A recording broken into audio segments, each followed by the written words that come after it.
welcome to Ministry Monday. I'm your host, Amanda Bruce. Today on the podcast, I speak to Brother John Glasenapp. Brother John has a PhD in Historical Musicology from Columbia University, and he is also a Benedictine monk of Saint Meinrad Archabbey. He has a specific interest in chant and liturgy, particularly of the Middle Ages. Today we discuss chant in all of its forms. What historically do we know and not know? Why is chant so polarizing in some circles of the church? And how can we, as pastoral musicians, adapt chant to fit the needs, both spiritual and practical, of our church communities? That's the conversation that I have with him today. Okay, so today on Ministry Monday, I am speaking to Brother John Glasenapp. Hello, how are you today? Hi, good to see you. It's good to see you too. We are recording this in the week following the Traditions of Chant workshop that we hosted, or I should say that NPM hosted, but you helped to moderate with brothers Kajetan and Justin. And I don't know about you, but I thought it went really, really well. I learned so much. Yeah, it was an exciting event. I think that we need to spend more time talking about, when we talk about chant globally. We often assume we're talking about Gregorian chant, but in fact, there's all kinds of different repertoires of chant that are being developed as we speak. So I was really glad to shine a spotlight on what they're doing in West Africa, because it is such phenomenal music. It was so good. I'm so glad. And if anyone's listening and they want to learn more, currently the recap and the replay, as well as additional musical examples, are still available at npm.org. So you can go and take a listen. But enough for my shameless plug. I'm here though to speak with you and continue the conversation about chant, which is where we are today. So, Brother John, I know this is kind of an open-ended question to start, but I think it's a good place to kind of set our framework for our conversation today. So, what is the status of chant in the church today, and what makes chant unlike any other type of music? Well, chant is the oldest repertoire of music that we know of globally. It's the most widespread geographically. It was the first to be notated. Getting chant exactly right was probably the impetus for developing music notation from the beginning. So chant is unbelievably important for the liturgy of the Catholic Church, for music generally. It's been held up consistently in the 20th century as the supreme model, as Pope Pius X called it, and the epitome of sacred music. So it's something we really can't get around as liturgical musicians, whether or not we're singing chant in our parishes or directing it or not. It still looms very large in what we value as liturgical musicians, how we find the sacred in music. We're always being pointed towards chant to find that. So the largeness of chant, the antiquity of chant, just how big it is in every way, has chronologically over 1,000 years old, spread throughout the Latin Church. We find versions of it in the Byzantine Church, of course. Does present problems as well. It's not. It's a lot to wrap our head around. So this has been something that the 20th century, from like 1903, Pius X really set as a project in the Church, and Vatican Council weighed in on this. How do we make chant presentable with any kind of historical integrity? How do we make it accessible for congregations and religious communities? And this is an ongoing issue. So I'm glad to be talking about it with you today. So what are some of the most specific or identifiable features, in your opinion, of Gregorian chant that maybe we can adapt into our ministry or liturgy versus adopting them? Like, what's the nuance there? Well, I think for for chant, I think that's the challenge, is that so I mentioned already this moto proprio. I don't really speak Italian, but it's not called something like Tra la sollecitudine or something. Anyway, Pope Pius X, in 1903, issues a pretty forceful recommendation, or a forceful recommendation, I guess is the best word, that chant be fully restored, that it be held up, but that it also go back to the earliest sources, and that became the basis of every Vatican edition of chant since then. All the chant books that you find at, in any Catholic publisher or anything else, they're all based on this idea of restoring the earliest. That came at a point in history where we thought there was one version of chant that was composed either by Pope Gregory I or by the papal choir, but if we just did enough research on the earliest manuscripts, we could find what this original source was. Well, since then, scholarship has kind of moved on, and we understand that there wasn't really an original. But nonetheless, the problem is that with this theory of origins, is that chant, if we imagine there to be one version of chant, and that if the imperative is to go back and do that only, then we've really reified or fixed the tradition in a way that it never really was fixed. It was always adapting. There were always new liturgies being added, new saints being added, other saints kind of falling off the calendar, various kinds of devotions, you name it. Vatican II is just one in a long line of those kind of adaptations. And the tradition of chant, one of the most remarkable things about it is it was always able to adapt. So it becomes a problem, really, when on the one hand, it sounds very good to say, let's restore it to the earliest version. On the other hand, the danger of that is that we make it too rigid, and that it becomes just a matter of adopting the old versions rather than continuing to adapt them, which is really, from what we understand now historically, how it's always worked, and really the secret to chant's unbelievable longevity. Adapting versus adopting is a very interesting conversation, I believe, whenever it comes to Gregorian chant, because you and I have discussed that chant, in some ways, to a lot of people, may feel like it is an obstacle versus a conduit for prayer, because of maybe it can be found intimidating, both in notation, modal system, as well as the acoustics that we figure that that we use in our churches. So how do we try and adapt versus adopt chant in the role in the liturgy? Well, I think, like you mentioned, acoustics, that is site specific. So every community has to figure out a way in that moment where they are in time, what it is they can do, what it is they want to do. It has to respond to not only to the liturgy and these abstract qualities or something, which are important. I don't want to diminish that, but it has to be realized by each community what is prayerful, what sounds good, what's realistic, what's feasible. And that's true for all music. I think for whatever reason, chant comes with so much authority and so much historical heft that we're afraid to engage it, and we're afraid to not do it correctly or something. It also comes out, chant was this language of restoration, but these editions that we have now are kind of based on the 19th century, that come out of a masterpiece culture. So if we, think of like Beethoven scores and stuff, people for a long time, every little tiny dot and tittle that maybe Beethoven wrote, it's like, it must be exactly that way.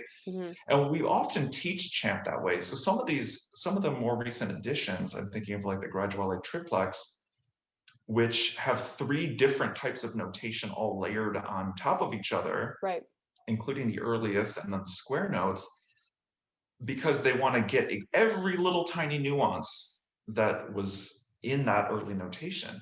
that absolutely terrifies people. It's so scary. And it basically makes it seem like, if you're not conversant in all these extremely ancient and very, like, frankly, unclear styles of notation, and you don't get every single thing right, then somehow you're doing it wrong because there's only one way to do it.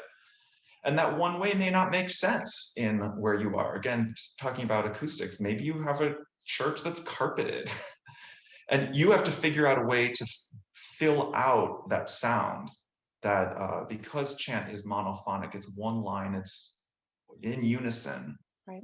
which should be an advantage because it's relatively simple in that sense. But maybe that doesn't, maybe you need an organ to accompany it, or maybe you need some other way of filling it out. So yeah, I think we should feel that, as musicians, this is what we do. We interpret, we express, we adapt. And I would love to see us do more of that with chant and feel that freedom. Mm-hmm. I want to stay on this just for a minute and actually talk about that feeling of restriction or maybe even confusion from interpretations as well. I know I shared this with you already, but I think it's a great point to make in our conversation right now, is that I recently just started using Mass 18 in my church for the Mass setting. So, for example, I don't know, this is probably maybe a horrible assumption to make, but I assume that Mass 18 is probably the chant Mass that most congregations still remember in terms of Gregorian chant. And so I was reading from a modern day publication of the Sanctus as I sang it. And I got to a point where I knew from my memory that in a different edition, there was a note held, but it wasn't written that way in the modern notation. And so I panicked as I was singing, and I kind of lost that prayerful presence because I went, do I keep going or do I hold this note? So I didn't know what to do. And so I think it's those type of things as well that I think can be very detrimental or challenging for someone. You know what, it doesn't even matter in terms of level of education or musical knowledge. Those are just the types of things that I think, can maybe make people stop in their tracks whenever it comes to chant, and making sure that it is used to the best of its ability and authenticity, but also remembering that there are many versions that exist to some things. Yes, and I think you bring up a really good point, actually. I think being a trained musician actually presents some obstacles to chant because we're trained in a certain, like, discipline. And one of those is to be very faithful to the music, the written music. Right. When we're talking about the earliest chant, we're talking about an almost exclusively oral tradition, and one that breathes. And when we're so rigidly focused on music, I call it the tyranny of literacy. We're almost paralyzed because we imagine the chant to be fixed and unable to express anything. And this has been something that monks of Solem and others have tried really, really hard to get around. But it's a completely different way of approaching music. I mean, the earliest styles of singing was that the conductor wrote. I mean, the initial notation was developed for conductors, not to be sung from. And so it was the conductor's markings of, let's lengthen this phrase, let's shorten this phrase. It wasn't for the choir people to read. And I think that's a dynamic that we need to recover. Once we learn to read music, it's very hard to imagine, it's very hard to, like, improvise, for example. I mean, I can't improvise at all. My brother, who never read music, everything is by ear. He can, I'm so jealous of that. I've kind of lost that. So yeah, it's a completely different approach. I would love to see chant in the future just be learned by ear, and not just get away from all of these problems that the notation presents, all the scariness, this artificial fixity and rigidity. It's really not part of the earliest tradition. In your opinion, what are some of the opportunities that Gregorian chant can provide? You know, I taught Gregorian chant to undergraduates at Columbia University while I was a graduate student there, who were overwhelmingly not Catholic. And the response to it was almost universal. They all found it to be extremely meditative. Some of them might say prayerful, but even whether or not you were religious of any kind, they found it to open a window to something else.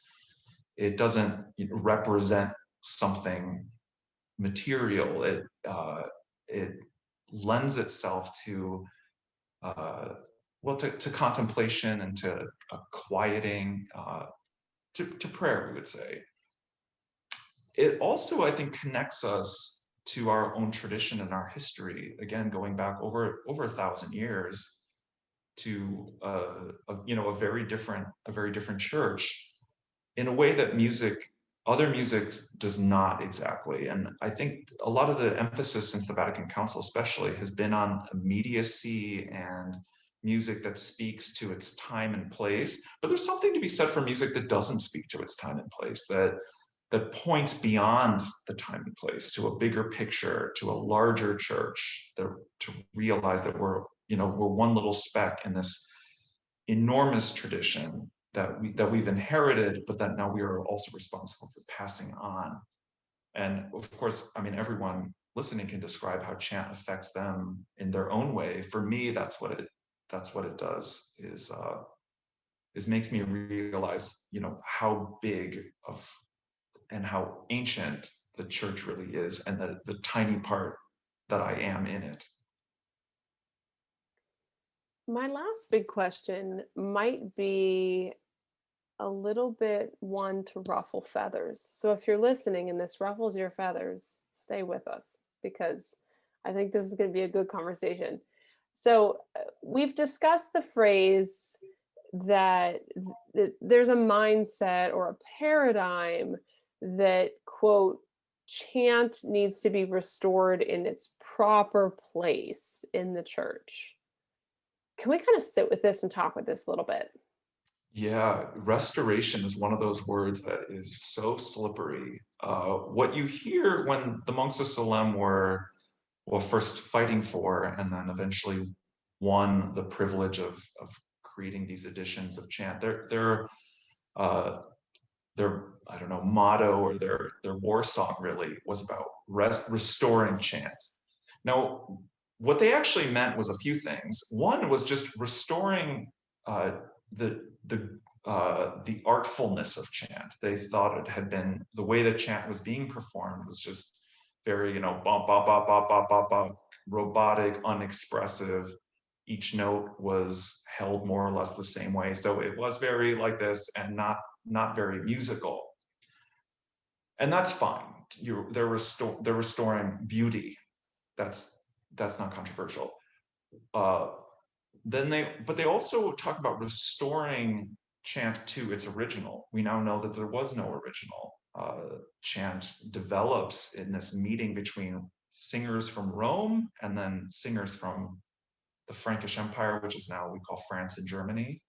And that these northern singers really weren't able to sing the Roman chants. And their poor rendition of what was sung in Rome is now what we call Gregorian chant.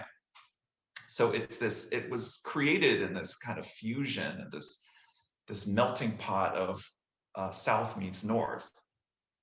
So there was no original. But when we imagine there to be an original, then again, there's only one way of doing it, and every other way is wrong. What the language of restoration also did, at least in the early 20th century, was to deny the value of basically the Council of Trent. The Council of Trent had tried to fix a number of things related, a number of complaints that, say, the Protestant reformers have with chant. namely that the musical accents, the melismas, didn't line up with the textual accents, and so the music forced you to mispronounce the Latin.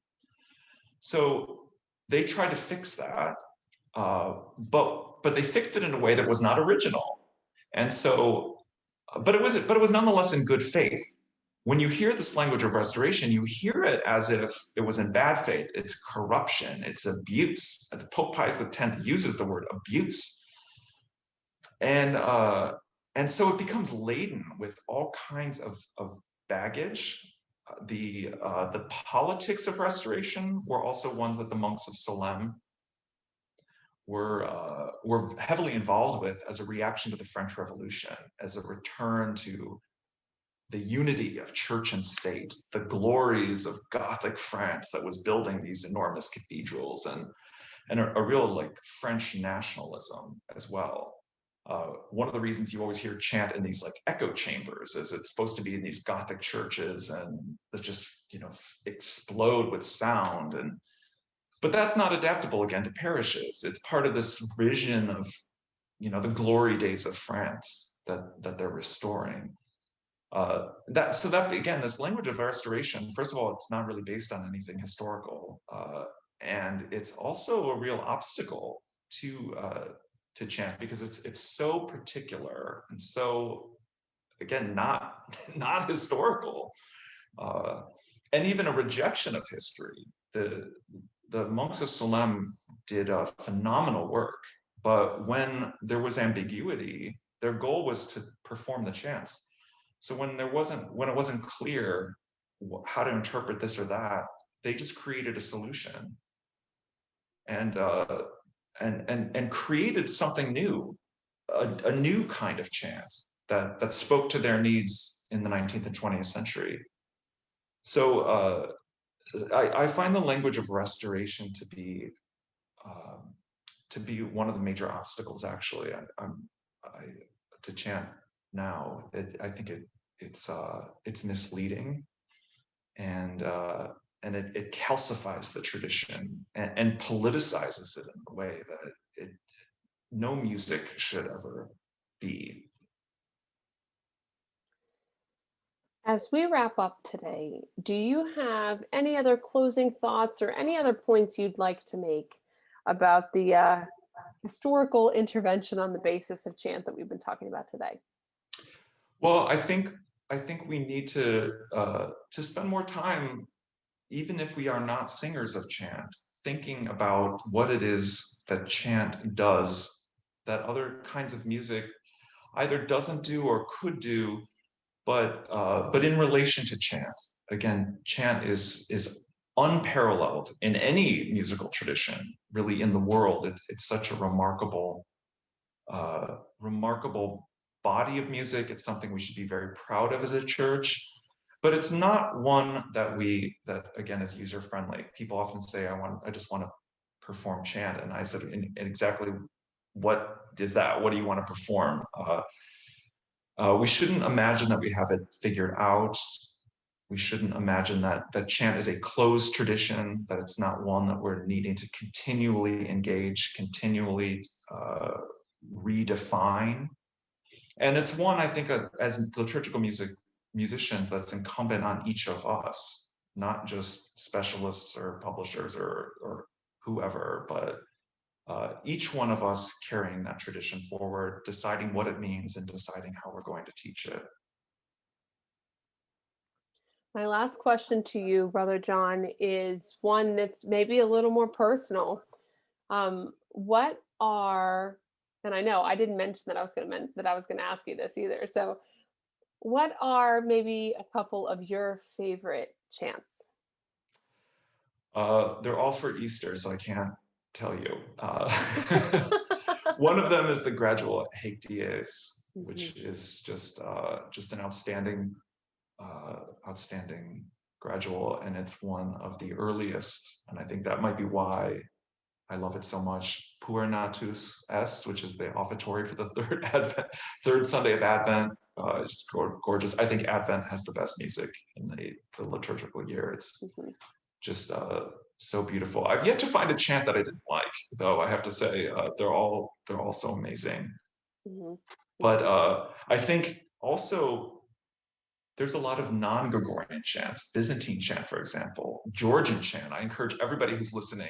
There's a version on YouTube of a priest in the country of Georgia singing the Our Father to Pope Francis that is unbelievably stunning. And as I just went to a paper virtually last week that is about to blow the door open actually on the origins of Gregorian chant as having connections to Byzantine chant to an extent that nobody's really understood. But the closeness between Eastern and Western chant is remarkable. And I think as Western musicians, we could probably be paying more attention to that part of the church. Again, we're not going to be singing Gregorian chant, but it's just so beautiful and inspiring. Why wouldn't you? Mm-hmm. So yeah, so much great music. So much, so much. Well, as we wrap up, I want to thank you for your time today and also for your expertise, but for also just allowing us to explore something that may feel very foreign to a lot of us who are listening on the call, or who, like we have discussed, maybe don't necessarily feel or see that connection between Gregorian chant today and how they can implement it into their ministry. And so I thank you for allowing us to have that conversation today. Thank you. It's been wonderful.